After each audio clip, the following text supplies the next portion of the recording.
wanted to welcome everyone to virtual learning session number 3.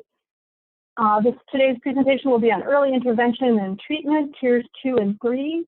We'd like to ask everyone to click on the link in the chat, this bit.ly link to sign in so we can send you materials for this and upcoming sessions. If the bit.ly link doesn't work, Jessica's also putting in the chat a Stanford-related link that gets you to the same place.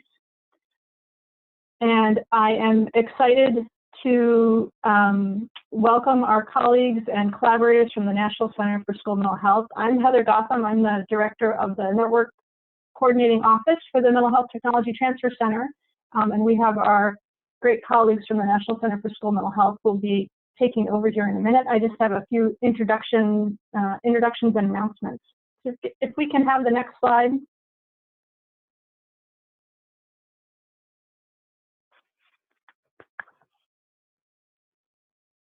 Just some reminders, if you're joining by telephone, please mute yourself. Jessica has it set up to automatically mute your line if you join by computer. And so to unmute yourself if you're wanting to join the conversation or ask questions at the end, you can click on the microphone icon to the right of your name on your participant list. If you have questions during the presentation, you can enter them in the chat box and we'll be monitoring the chat box as we go along. We also have an evaluation at the end of the session. It's really quick, but we appreciate you taking the time to provide feedback. In terms of leaving your camera on or off, you know, as you would like to have it on or off. At the end, when we kind of switch into Q&A time, it'd be great if people could use their cameras. I think it helps to give more of a collegial feel. We have to do so many things these days by audio and video, and it's nice to feel like we know who's in the room. So if you're comfortable having your camera on, we would love to see you. Next slide. We're really excited to announce that funding for our school mental health services will extend through August 2020. We just found out from SAMHSA. So part of the MHTTC network is we have a set of core funding, and then this past year we've received special funding, supplemental funding through SAMHSA to provide these school mental health services. It was just a one-year supplement, and we just found out we will get a second year, so it will start August 15th and extend through August 14th, 2020. So look for hopefully an extension of the great work that our centers and network are already doing, as well as a few new things that we'll be throwing in the mix. So we'll have more information about that in the next few months. And next slide. We would welcome everyone to connect with the MHTTC in your region. So again, our network consists of 10 regional centers and 2 national focus area centers. You can see on the slide here are 2 national focus area centers, the National American Indian and Alaska Native Center and the National Hispanic and Latino Center. These centers serve as national experts on these populations, and so if you have specific needs or requests or need for resources related to those 2 centers, please go ahead and check in with them. But if you're interested in training and TA resources in your specific state or region, then you want to connect with your regional center. So if you go to our website, here you'll be able to connect with your specific region based on the state or territory that you live in. Next slide. Our next virtual learning session is going to be Thursday, July 11th, and the topic is mental health screening. So please go ahead and be ready for that. If you're willing to be part of one of our upcoming virtual learning sessions, please let us know. If you've had successes or challenges that you'd like to share, you can let us know that in the chat box today. Say, hey, I've had some experience with this or that. I'd love to participate. Put that in the chat box today and we'll contact you. I think the best, coolest part of these virtual learning sessions is getting to hear examples from other states and territories and how they've been either having success or challenges. Sometimes it's really most beneficial to discuss the challenges, but we really want to hear from you. Next slide.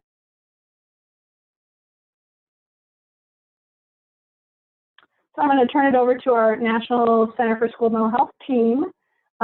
and just wanted to, again, warmly welcome you all to today's session. So, jumping into our agenda items, because we have some fabulous presenters waiting to share some examples from the field.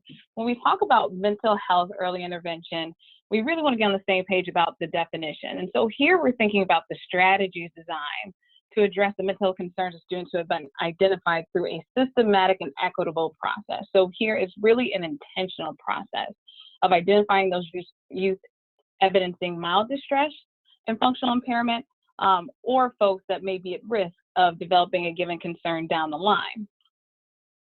We know that there's high value in investing in early mental health interventions, and we know that the reason is because most youth will present with a mental health condition before the age of 14, or at least 50%.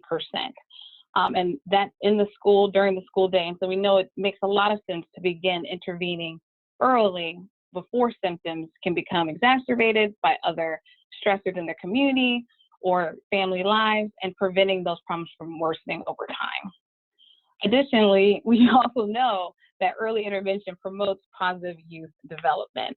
And so down the line, compared to those youth who do not access care for mental health concerns, youth that do are more likely to incur academic success, have strong interpersonal relationships, and report general well-being more positive than those peers that did not receive needed support. Now, what are we talking about when we think about mental health treatment? The former, so early mental health intervention, we're thinking more about tier 2. Here, we're speaking more about tier 3. And so those services that are typically offered as individual and family therapy, but are more intensive and designed for those youth who are experiencing significant distress and functional impairment. And so those are difficulties that can be observed across usually more than one setting, so perhaps school and home. And here, we know that it's valuable to invest in mental health treatment in schools because they're accessible. That's where most kids are most of the week. We also know that of the youth who do receive mental health supports, they actually receive them in schools. And many research studies have consistently found that between 70 and 80% of youth access their mental health supports within the school system. Most importantly, we know that treatment works, that it actually effectively reduces those mental health symptoms that are affecting youth functioning, and that when integrated into a school setting, their natural setting where the youth are being seen by not only the provider, but the educators that are supporting them in school, that they do better overall. For instance, a provider that knows a teacher can help to enhance the capacities of the teacher supporting this youth in the classroom, as compared to a traditional outpatient where they may be limited to just doing the work within the office. And why mental health treatment in schools? Well, a lot of research is showing us the benefits of being based in the system where the youth are most likely to be located. Youth in school or being seen in school are 6 times more likely to actually complete evidence-based treatment programs.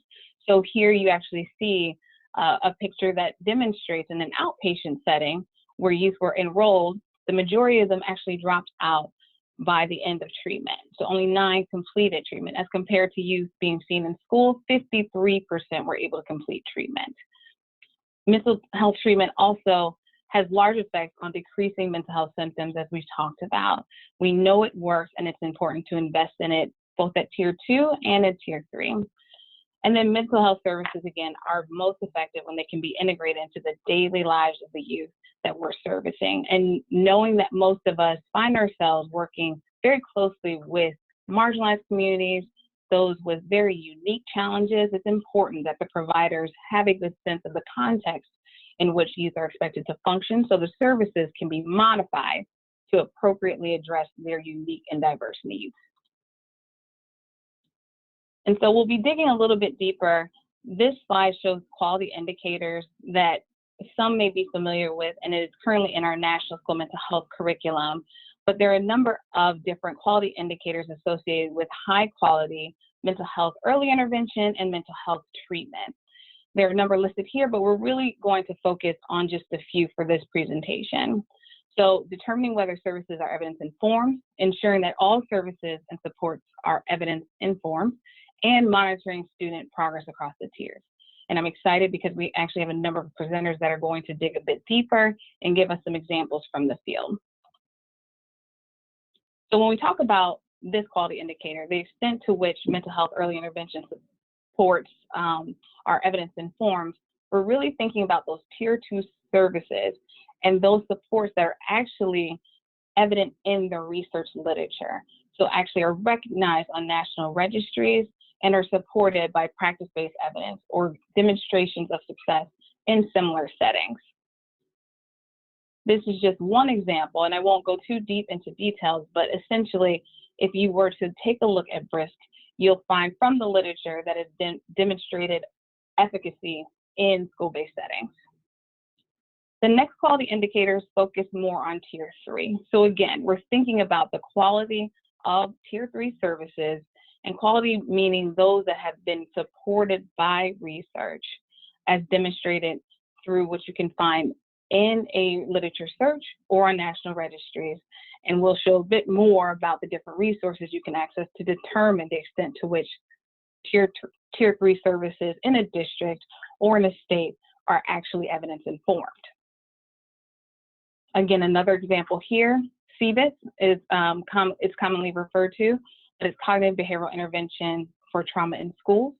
And this again is a intervention that was actually developed in the 90s, but has undergone consistent evaluation and demonstrated effectiveness and implementation fidelity and feasibility in a school setting. And then one more before we get into some examples. To what extent does a district determine whether early intervention treatment and treatment services are evidence-informed? This gets more at the process of strategically evaluating and selecting evidence-based programs to support youth that are at risk of developing a mental health concern or youth who currently present with a diagnosable condition, perhaps. One thing I really want to highlight here is that it's important to create an intervention selection committee. While most folks are doing outstanding work, I think most would agree that they're very busy. And so until there's intentionality between bringing groups together for this purpose of strategically selecting evidence-based programs, it can be difficult to ensure that the process is strategic and equitable. So giving equal access to youth, especially those that are traditionally underserved. Some sources of evidence, as has been mentioned, research literature, simply looking up the interventions that are being proposed to a state or district can help to highlight whether or not the developed program is actually evidence-informed. Reaching out to intervention developers is another nice way to gain information about the usefulness and effectiveness of the program being offered. Reaching out to other schools for examples of how the intervention has worked in their setting is another way to get a sense of practice-based evidence, so how it works in other similar places. Additionally, there are various evidence-based registries. For instance, the Institute of Education Sciences, What Works Clearinghouse, and many others. There's also training series that are available for free in the public domain, and those can be accessed giving really specific instructions and guidance on selecting evidence-based Tier 2 and Tier 3 services and supports. One more resource I'd like to highlight for you here comes out of the National Resource Center for Mental Health Promotion and Youth Violence Prevention. And again, more resources. Here specifically, there are some templates and examples that states and districts can use to develop their own materials. Now it's my pleasure to invite one of our colleagues, Dr. Bob Stevens, to talk a little bit about positive behavioral interventions and supports across the tiers. And I'd just like to say, in the last BLS that we completed a few weeks ago, this was actually a request for folks to reach out and get more information about PBIS to support their Tier 1 implementation. So Bob is going to give us a more expansive look at PBIS across the tiers. Great, I get to go first. Fantastic. Can everyone hear me okay? I'm assuming unless I hear different, I can be heard. Your sound is beautiful. Okay, Perfect. great. I'm wearing the Madonna headset, so we're good to go. We can obviously I come out of PBIS, so I'm coming out of the school-based side, not the traditional mental health side, and I'm going to talk about some very practical ways in which we use PBIS to help inform us and give us some early interventions. I really am mostly a statistician, so much of what I'm going to talk about comes from a data perspective. And I think that's critical. We understand in PBIS there are three things that we always consider. We first look at the data, which helps us make decisions. We then look at our practices, and the practices are those things which we're doing with the students. And then finally, we look at the systems. And in PBIS, this is sometimes the most difficult area. The systems are the things we do to support the adults in the building to make sure we have fidelity of implementation. If we could change the slide very quickly, because I know we have just a few minutes. We're all familiar, obviously, with the PBIS triangle.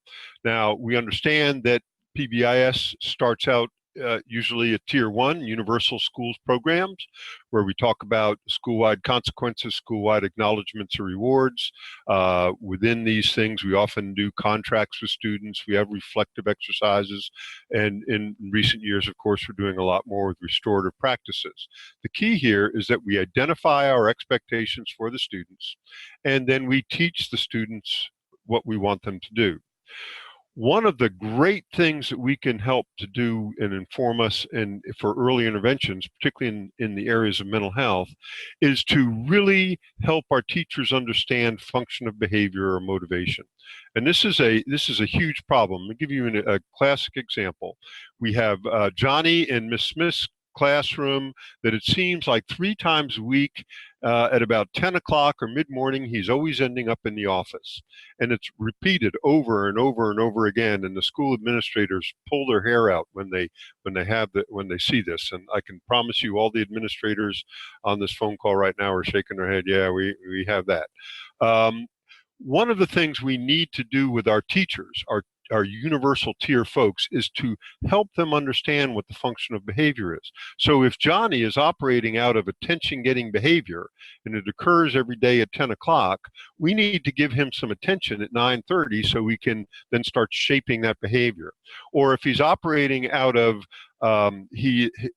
avoidance of work because he's not a good reader, and this is the time that the teacher is going to have the students reading, we need to figure out a way around that to help him work on his reading, but not to have him avoid the reading. So it's very, very important for us to teach our teachers how to look at some very basic, informal functioning of behavior or motivation of our students. It'll make them a much better classroom manager, and it'll really help us with our Tier 2 interventions, which I'm going to talk about in a minute. So what we want to have our schools do, and this is critical, when teachers are keeping track of referrals, office referrals or discipline referrals, or tracking when the students are not behaving appropriately in the classroom, we have to make sure that they not only do who, what, where, and when, but they also give us an idea based on training that we give them of why the student is doing it, what the motivation is. Go ahead, next slide. So what I want to talk about is the idea that we getting ready for Tier 2 interventions, we really do an informal function of behavior. We get some understanding of chronic misbehavior. We recognize the recurring behavior that a student might have, and it occurs for a reason. And we can understand how to intervene most effectively.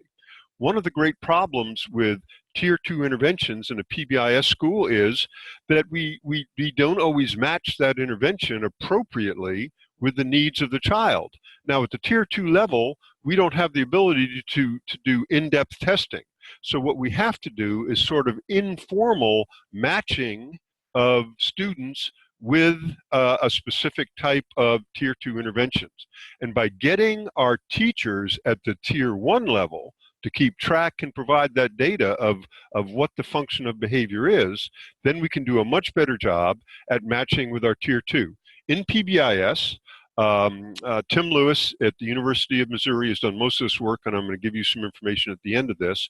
And he classifies all these Tier 2 small group interventions in 5 categories: social skills groups, self-management groups such as check-in, check-out, behavior education planning, mentor groups that would include things like check and connect, peer tutoring, peer networks, and then of course academic support kinds of things. Because in PBIS we are concerned about the academics as well as the behavior. So what occurs is we're able to look at these things and match them up. Once we have this data from Tier 1, we can match them up better with a Tier 2 intervention. And of course, in Tier 3, we have these ones that we're all very familiar with. I've done a lot of work in the past myself in multi-systemic therapy, but you can see some of the things obviously that are most common. If we can jump to the next slide, we're going to talk a little bit about these 5 areas in Tier 2. And here we can see the kinds of things that we try to do in these 5 groups. For example, in a social skills group, we're looking for foundation of school-wide character education and relationship building. Well, one of the neat things about this is if we have gotten from our Tier 1 classroom teacher the kinds of things that students are doing, their function of behavior, in this case in the left-hand column, obtaining items, avoiding peer attention, obtaining or revenge and power struggle kinds of things, then we know if we have a student that has many of these kinds of motivations, this would be an appropriate group for them to deal with. So here we have the 5 groups, and I'm not going to go through each one because we are a little behind, but you can see each of these areas, we have sort of what we're trying to accomplish with this Tier 2 intervention from the PBIS perspective, and then what behavior we see in the child that we're going to match to make sure the student gets in the appropriate group. So this would be an informal of sort of a brief functional behavior assessment for matching students with their Tier 2 intervention. Now, when we get to Tier 3 interventions, and we can go to the next slide, imagine if you are the mental health counselor, the DMH person in that school, and coming to you as a student that's getting a referral. But with that student, we have this data that comes, and we say, you know, what we're seeing in Johnny is we get from the classroom teacher, we're seeing a lot of we're seeing a lot of attention getting behavior on Fridays and on Mondays. Well, gee, wonder what that tells us about what may be occurring with that child on the weekends when he's home and he's not at school. Or if we have data like that and we're able to provide that to our Tier 3 intervention provider, imagine how helpful that's going to be.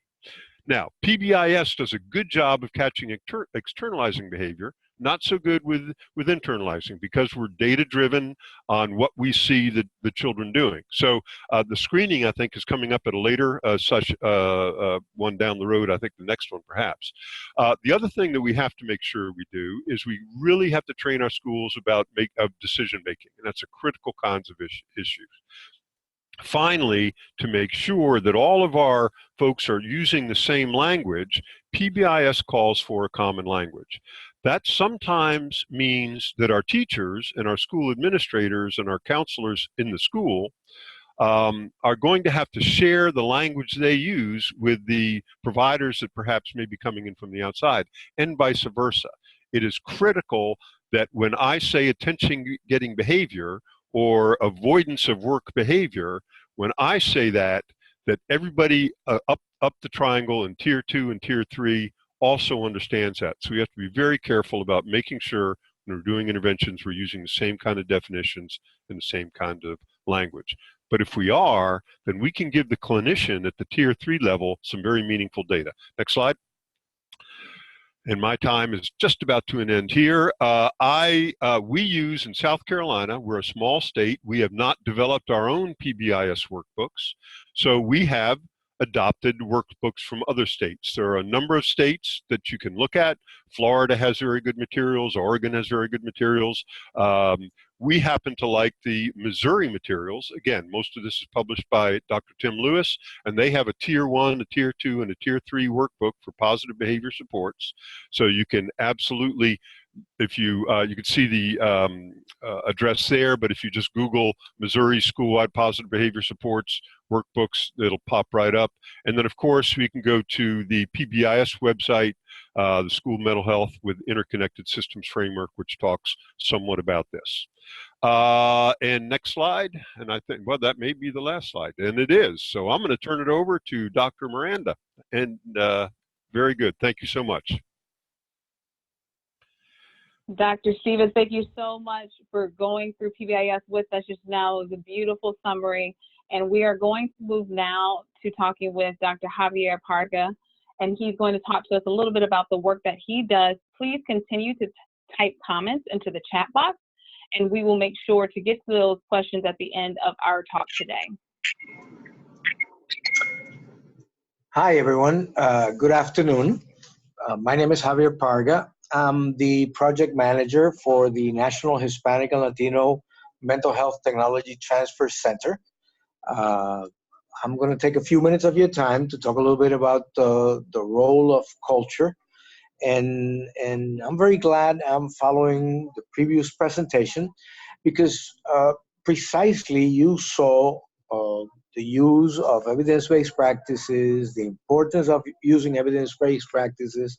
And I would like to take one step forward. Can you move to the next visual, please?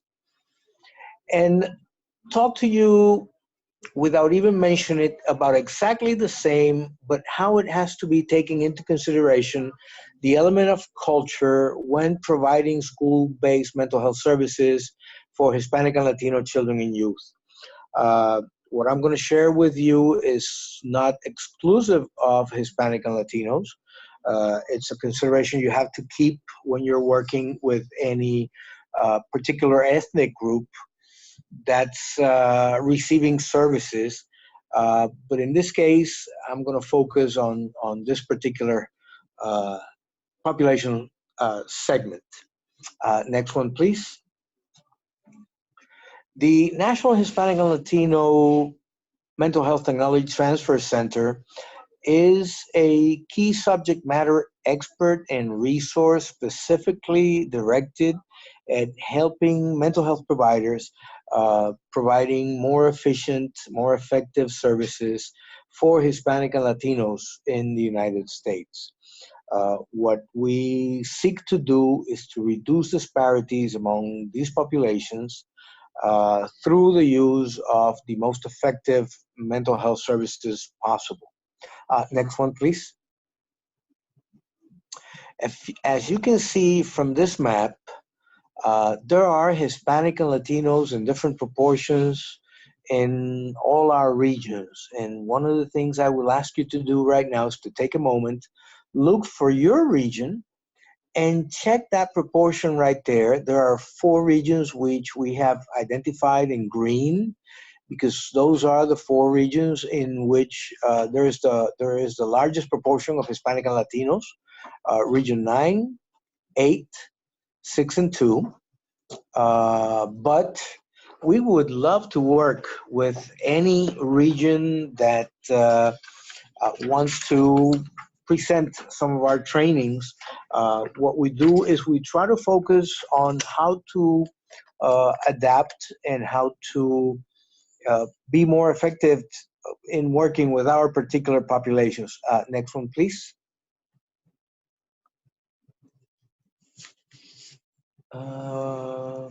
There you are, thank you. Right now, Hispanic and Latinos in the United States represent about 19% of the population. If you look further in time, by 2050, Hispanic and Latinos will represent over a quarter of all U.S. population. Next one, please.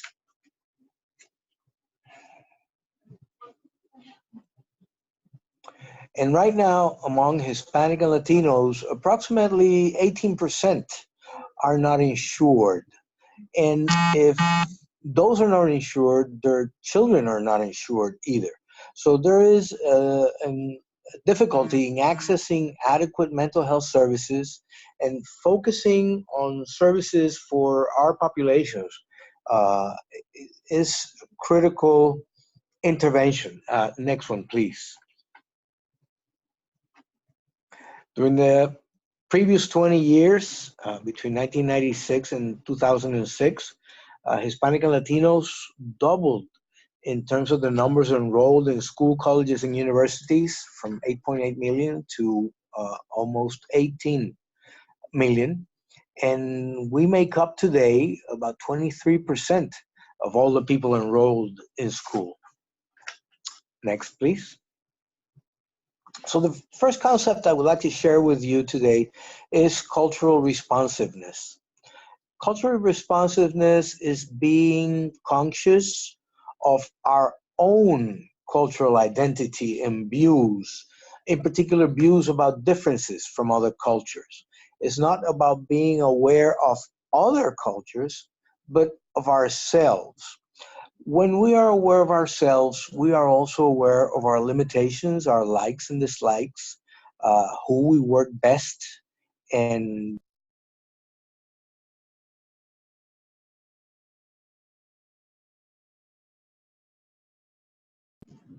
we might need some help. So the first element we need to be aware of is how we feel about working with other cultures and how we feel with doing interventions with other cultures. Those of you that are psychologists and many mental health professionals are aware of how our feelings get in the way, whether it's in a positive way or in a negative way, on how we provide services to others. Next one, please. So being aware of what we can provide, when we talk about evidence-based practices, when we talk about interventions in general, it's very important that we consider the need for adaptations. I remember I shared with many of you that were in Maryland the particular example of how many years ago in one of the Wechsler intelligence scales that we used here in Puerto Rico, which was a scale that was only translated. It was not adapted. There was a particular drawing of a house with a chimney. And for many Hispanic and Latinos, that is a structure that's completely unknown because down from Mexico, we don't have any needs for chimneys. South of Texas, we don't have any need for those. So children could get confused just looking at that picture when you were asking them to identify something that was missing in the picture. So cultural adaptation implies that we take the time to take the evidence-based intervention and make it responsive to the point of view of the participant, to the cultural elements that set the mind frame of how the participant is going to respond to what you're presenting to them. Next one, please. So 3 things we need to keep in mind is who are we addressing? What is the population we want to work with? What are their needs? Very important, what is their history? Many Hispanic and Latinos come to the United States after having lived through very difficult moments of civil war, oppressive governments, narco-controlled regions. Many are running away from gangs that are taking over their communities. And after living through those experiences and not knowing what they will find in the United States, there are many times in which they will respond exactly as they were responding when they were in their country of origins, with fear, with confusion, with a lack of trust on the existing service structures. And even though we might be trying to provide services in the most honest way, in the most human way, they might not be feeling comfortable with the services they're receiving, not because the service is inappropriate, but because they don't trust the structure, they don't trust the services. So that's one main concern. The second one is, what are we going to change? Just the fact that an intervention is translated to Spanish or is conducted in Spanish doesn't mean that it necessarily reflects the particular language of the area where the person comes from. Just as there are regional variations of English in the United States, and a Southerner has an accent, the Northerner has another one, the one from the middle states have another one, you will find that there are variants of Spanish, even within countries and even within regions in Hispanic and Latino countries. So we don't only have to think of a translation, but we have to think on how the language reflects the language of the target population and the area where they come from. What does it mean? A word might have different meanings in different countries, including offensive meanings. I've had the experience to visit another country and say a word and people will look at me funny, and it's because a word that where I come from, it's a regular day-to-day common word, might have some other, even offensive meaning in the country where I'm visiting. So that's an issue that has to be determined. What am I going to modify? And last but not least in this part is how I'm going to do that modification. What experts are going to look into the adaptation? How am I going to pilot that adaptation for the target population? Not all Hispanic and Latinos will react the same depending on where they come from, their history, their background. So it's very important that we adapt properly the intervention to make it adequate to the particular target population. Next, please. In our center, what we do is we begin by contacting the organizations that we're going to serve. We do an assessment of need, a very brief assessment of need, to determine what is the population we're going to serve. It's not the same serving a school with a majority of Mexican or Mexican American children than a population of Cuban or Cuban American children. Children that come from Nicaragua have a totally different experience from those that come from Costa Rica, and they are neighboring countries. So we try to figure out what the particular needs of the population that will be served is to be able to better train the providers. We select the mental health topics that we're going to cover, deliver the intervention, and then we do an assessment that includes satisfaction and change in knowledge to determine if we were effective in what we were doing.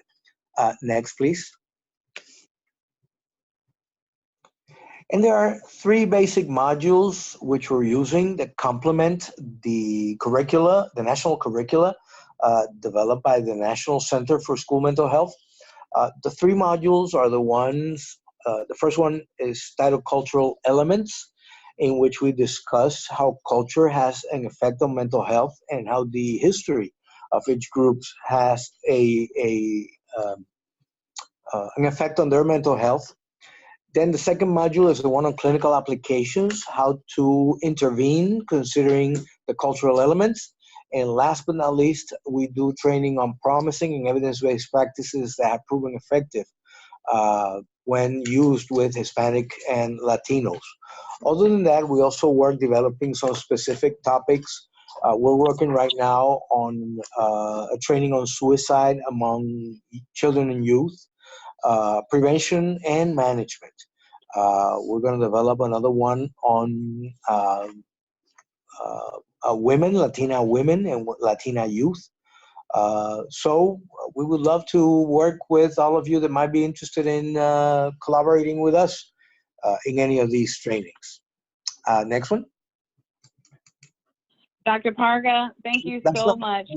Thank you. Thank you so much for your example and supplementing this conversation today. And I just quickly want to highlight that trusting services can be a barrier to diverse communities accessing care, especially at the Tier 3 level, as Dr. Parga suggested.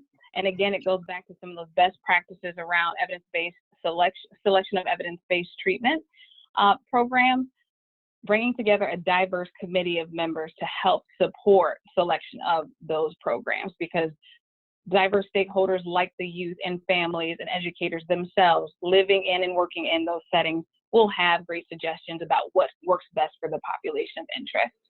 And so now we're going to move into talking just very quickly about another quality indicator, which is focused on monitoring individual student progress. Dr. Stevens brought this up during his example, and we want to highlight again here that it's important not only to rely on one source of data, but to involve many reporters in developing the highest quality supports to monitor youth as they're exposed to Tier 2 services and moving up to Tier 3 as needed. But that should be supported by data. And here we have some more helpful tips which are available in the national curriculum, but I'm going to move us to my colleague, Elizabeth Connors, who's going to talk a little bit about SHAPE and some other resources that are available to you. Thank you so much, Brittany. Can you hear me okay? You sound great. Great, thank you. So if you're not aware yet, we wanted to just make you aware of the screening and assessment library that's available in the SHAPE system to schools, districts, and states who have a SHAPE account. We've gotten a lot of questions over the years about screening and assessment tools that you can use for students, and there are just so many different decision-making points when selecting a tool that may work for a particular student. So we wanted just to remind you that this library is available for free online if you're looking for particular screening or assessment tools for use in your schools or districts. Next slide.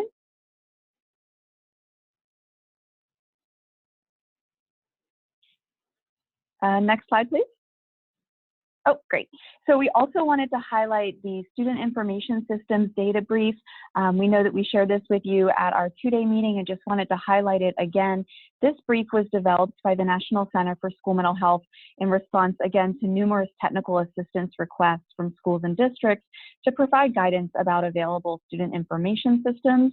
The U.S. Department of Education actually has a really nice and brief definition about student information systems, which is that they are electronic information systems to assist in the organization and management of student data. So the idea is that these information systems house data that are manually entered, but then consolidated by the system. So this really is a leap ahead of using any paper files, of course. There are many on the market. The majority that we know about are proprietary, unfortunately, but we've really done our best to dig into the literature and look what is available on the market and provide some information here in this brief. I would like to invite those of you who are on Zoom right now and online, if there's a student information system that you're using that you like, could you please type it in the chat, because we often find that schools and districts want to know what other colleagues are using, and it can be really helpful to reach out to others when you know it's being used by your colleagues. But this brief is really designed to help schools and districts better navigate and identify the best student information system for them. Next slide, please. So of course, there's such a wide variety of data that you could monitor, and what you select to monitor and how you use it is a very individualized decision that is really driven by your goals and what kinds of services and supports you're looking to better understand. So in addition to typing in your student information systems in the chat, please also, if there is a data point that has been especially important for schools and districts you work with to track student progress in mental health, put in the chat box what that data point was for you, because often we have to select from a list of many different types of data that we could monitor student progress, and we have to make some careful decisions because we do not have time or resources to collect all of the things in the yellow box here. So just if you could type in what has been helpful to you, it would be nice to have a little dialogue about that in the chat box. And then on the next slide, I just wanted to highlight that there are a variety of different questions that the Student Information Systems brief will take you through as you're really understanding which one of these systems that we've reviewed could be the best fit for you. So how is the system accessed? What kind of security does it have? It kind of takes you through secure socket layers, HIPAA, FERPA, what's the cost, and what's the type of customer service provided. If there's a data system that you love that's not included in the brief, please email us at ncsmh@som.umaryland.edu, and we would love to include it in an updated version. So that's all I had on student information systems, but please keep that information coming in the chat box about your student information system and data points that matter for you locally. Thank you, Dr. Elizabeth Connors, for giving us that nice summary of some of the resources that are available to our participants. Now we have the pleasure of having Mr. Shawn Murphy talk a little bit about progress monitoring across the tiers, and actually he's going to make mention to some of the different data sources that Elizabeth went through very quickly. Shawn, can you hear us okay? Yeah, can you hear me? Yes, we can. Take it away. Great. Thanks so much for having us, and thanks for the presentation so far. My name is Shawn Murphy. I'm Director of School Partnerships here with the Seneca family of agencies. Just as a bit of context, Seneca is a pretty broad-reaching mental health, social service, and advocacy agency. We're based out of Oakland, California, but work all over the state of California, as well as up in the Seattle-Tacoma region of Washington State. And Seneca works in a number of different treatment settings, including residential care, day treatment care, a number of community-based programs. But the program that I work in is our public school partnerships. We partner with public district and charter schools, really to rethink and to draw from our expertise as mental health providers in developing school-wide systems for mental health supports, often with a behavioral or social emotional focus, but also working into academic and related services like speech and occupational therapy, often through the guise of special education and TSS.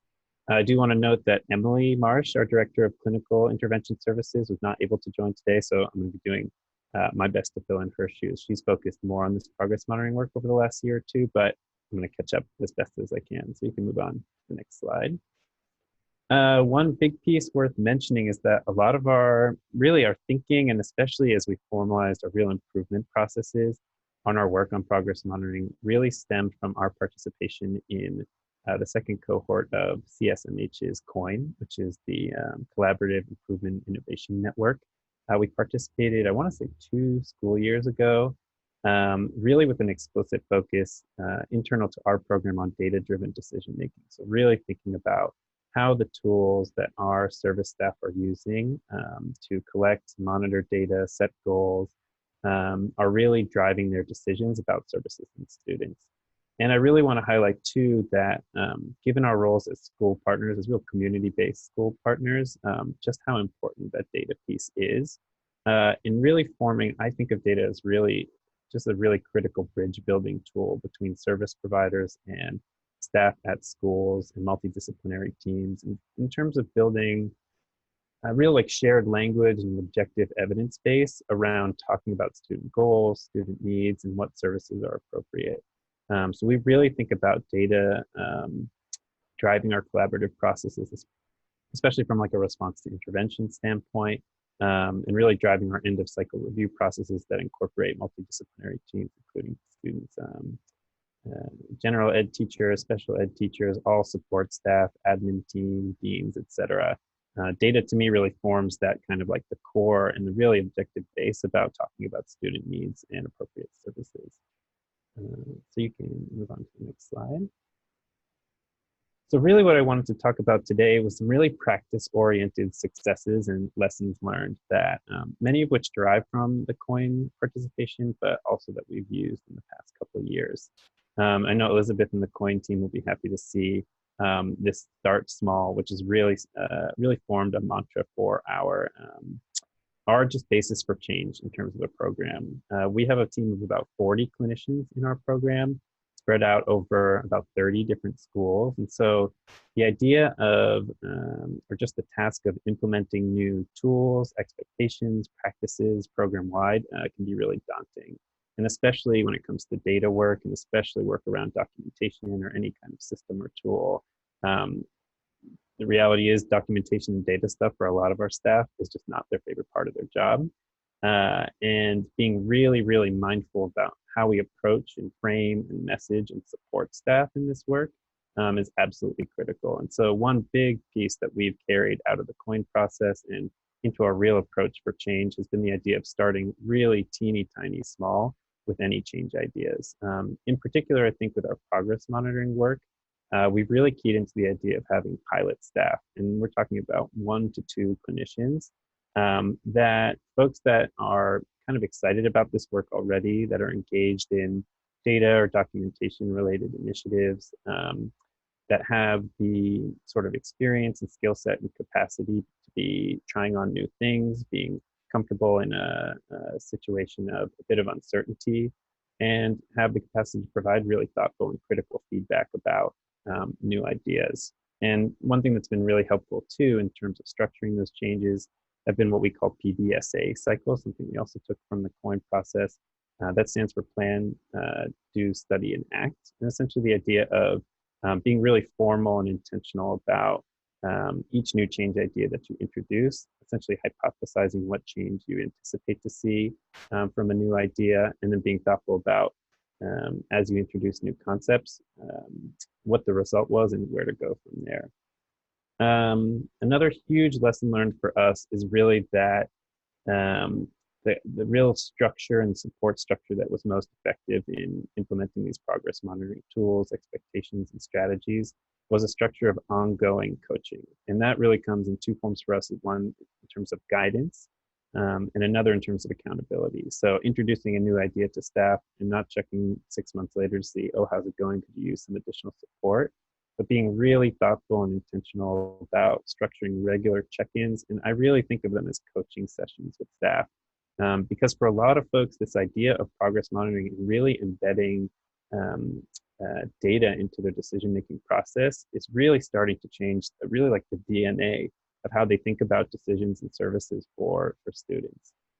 So having essentially, meetings bi-weekly or every few weeks with staff to not just monitor and troubleshoot the actual tools they're using, but really probe and push staff to think about how are you incorporating what you're seeing in the data into the way that you're thinking about your services.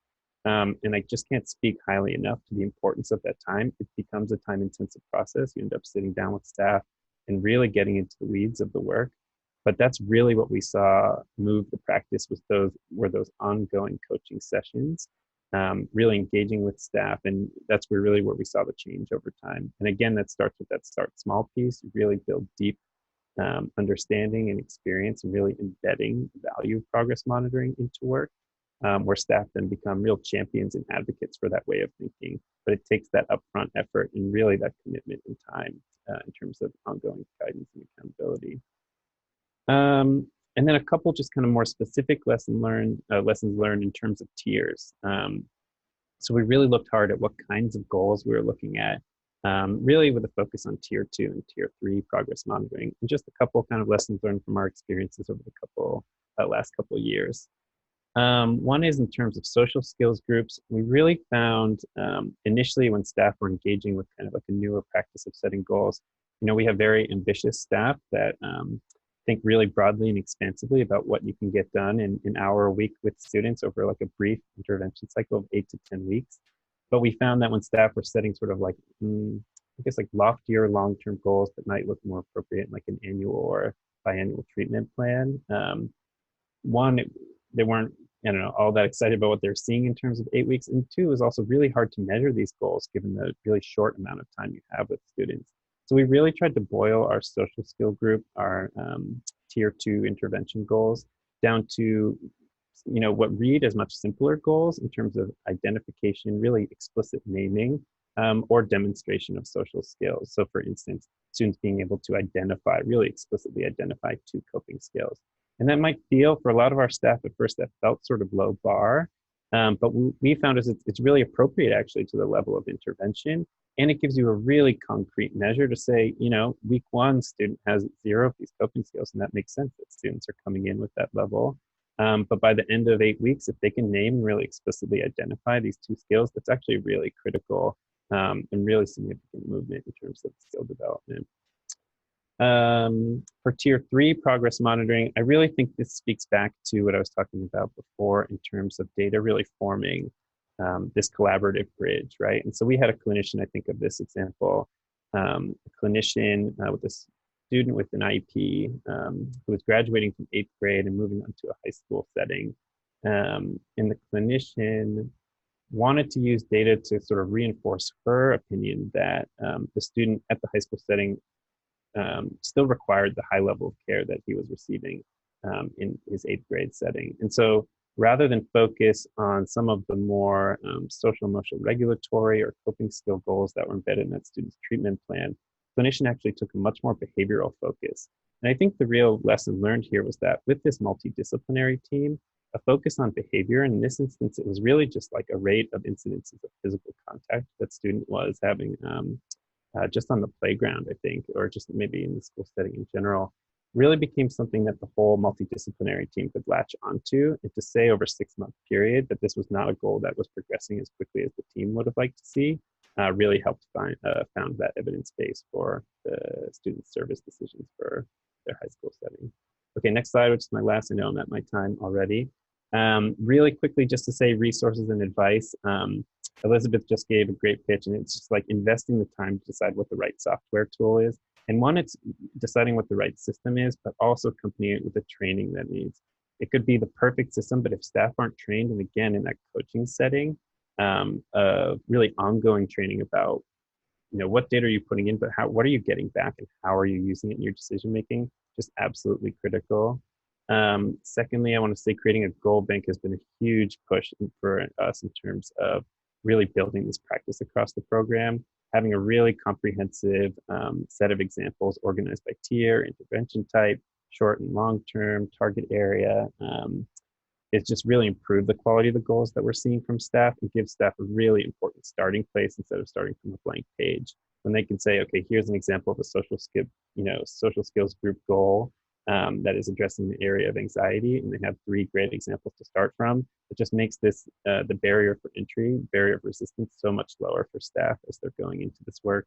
And again, I can't reiterate enough just the importance of really investing in management staff's time for that follow-up coaching and support for pilot staff, and then all staff as you're rolling practices out across your program. There's my whirlwind advice. Hope there's something there of use. Thank you so much, Shawn. It's clear that many of the things you said were actually very valuable if we just take a look at the chat box. And I just want to highlight, and again, appreciate you, Shawn, for highlighting the importance of starting slow to go fast. Sometimes it takes getting into the weeds before making a very high quality strategic system that can support students across tiers, again, specifically in very diverse populations. So Shawn, thank you so much for bringing that out in your example. And now for our final example, the closer, as I've called her on our separate conversations, I want to introduce Dr. Anderson Harder, who's going to give us an example from Emporia, Kansas. Allison, can you hear us okay? I can, thank you. Wonderful, thank you so much. Sure, so if we can go to the next slide, please. So we also were lucky to be in the cohort 1 and cohort 2 for the Coin Grant, and that really, we were just talking about this yesterday, really helped us look at data in a different way, and helped us look at problems in a different way. And so we always knew that we needed to make those data-driven decisions, but this really helped emphasize that fact and really put some different supports in place that helped. So we've been using PowerSchool disciplinary logs and then using that to disaggregate the data. And we've been looking at timeout, in-school suspension, out-of-school suspension, as well as ESI reports to track progress, and then looking at how that aligned with tiers 2 and 3. We are actually going to EduClimber next year, because PowerSchool, we just couldn't get it to track data the way that we would like it to do that. And EduClimber, we looked at a couple different programs, and EduClimber seems to be able to do some things that maybe PowerSchool could not. So we're going to start that in August of 2019. So happy to report back on that at a later date, and hoping that that's going to work for us, because that will also help us with Section 504 plans, as well as IEPs and healthcare plans. So the pros of when we were pulling out the data from PowerSchool, we had graphs that provided at-a-glance behavior interventions. So our teams in schools across Emporia, and we are a smaller district, and very small compared to the other school districts that the Coin Grant has worked with. So we have 6 elementary, 1 middle school, and 1 high school. And we had data walls. And so we really used those for academic, but then we tried to use those more for behavior. So looking at because then we would look more at how we would use those within tiers 2 and 3.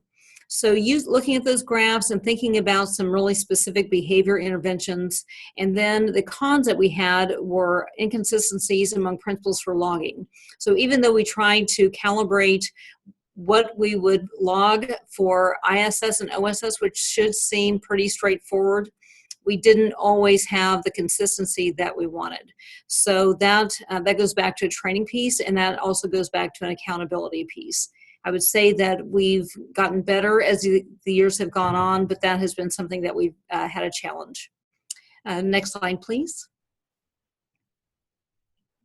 So when we're thinking about tracking and progress, monitoring across the tiers, some successes is that as an entire district, we have increased our understanding of trauma-sensitive practices. So that has been a focus over the last 2 years in particular, and I would say last year also.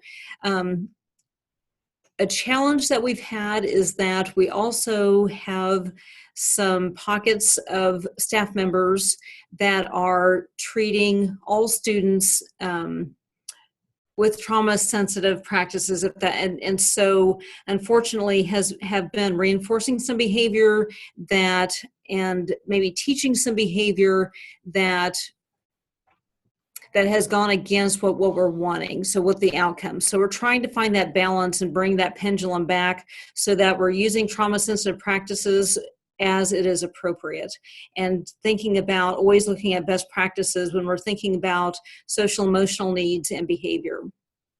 We've had increased communication among staff and administrators. Something that came up recently through our negotiations was a concern with teacher safety. So how do we balance discipline and what does punishment look like? Because like I said, that when that pendulum swung a little bit too far, people were concerned that discipline meant punishment. So then they really weren't giving kids consequences for the behavior. So kind of doing that behavior modification 101 and balancing that with trauma sensitive. So we've had increased communication among staff and administrators, talking about safety for everyone, students, staff, teachers, as well as administrators, and looking at what are some extra supports that we can put in place.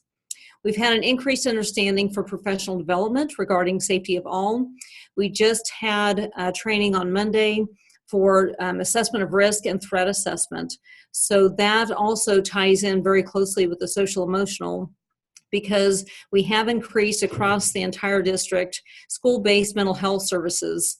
And then a lot, many times when we are looking at an assessment of risk or threat assessment, we're also looking at some mental health needs as well. And so that partnership with our mental health agency has really increased, which goes on to the next bullet.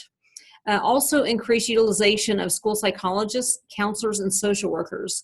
That has been a really big win, because understanding that we have skills among our staff that we can look at, how do we track the progress of students, how do we analyze the behavior when we're looking at centralized programs, what is that entry criteria, what is the exit criteria, because we want to look at that least restrictive environment and giving the kids the support that they need, while also making sure that they're getting the independence and promoting that independence with them that they need.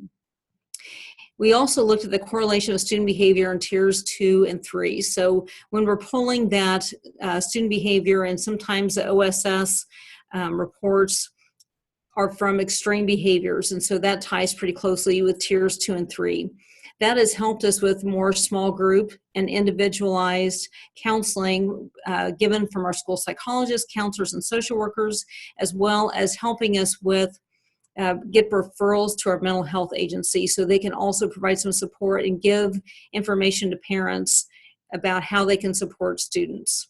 We were just working on a memorandum of agreement yesterday with our mental health agency, and we were talking about, we do have a support in our district where we can have a student go, rather than go to out of school suspension, they can go to what's called a PASS program, and they don't necessarily have to be a client of the mental health agency.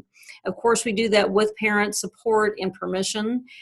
That is a nice open door to then future mental health.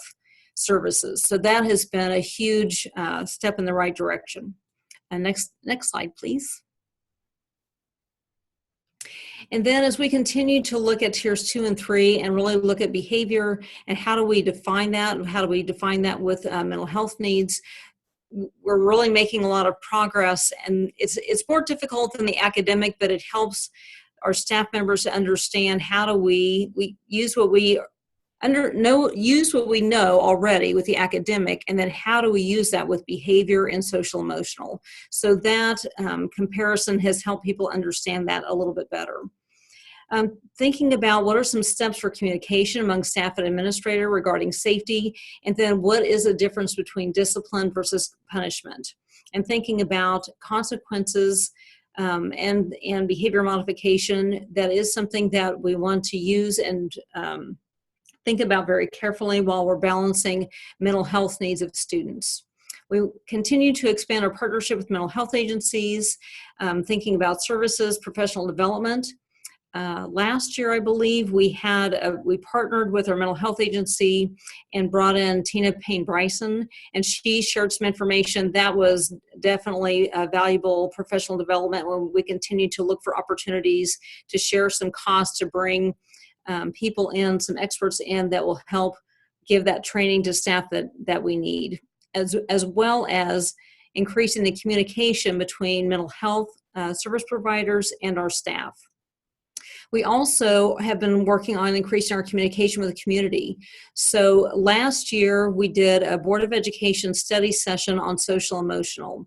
They didn't really know what that meant, and so our state education commissioner has been pushing social emotional as well as some other pillars. So that gave us an opportunity to talk with the board. We also had high school, I just went blank of that, leaders, high school leaders and community members from site councils. So we invited them all and we did small group work. And so we gave them different questions, gave them information, and then had them work and talk through some of those pieces with social emotional. And that helped them have a much better understanding of what the social emotional needs, as well as what the supports were in the schools. So then they can go out and talk about that in the community. And then considering, sure. I'm so sorry. I'm mindful of time, and I'm so thankful to all of our presenters for being able to share these very valuable examples with us today.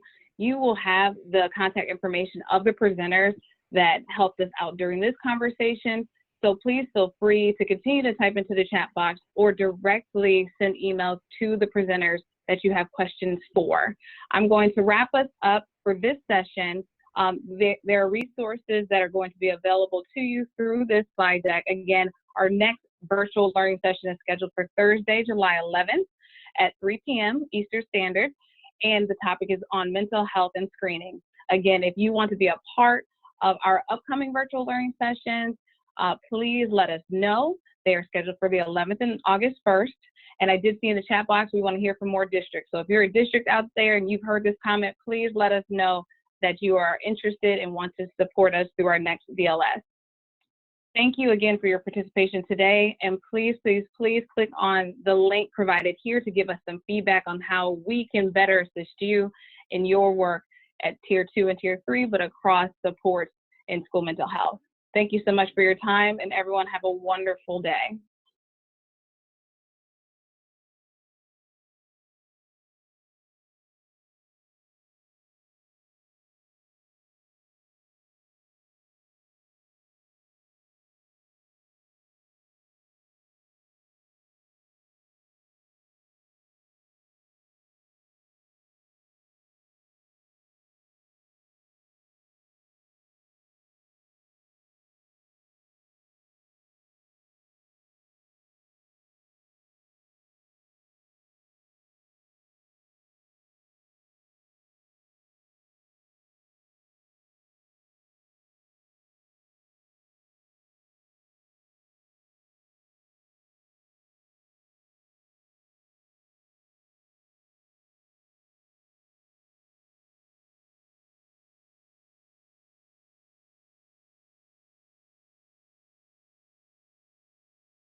Right.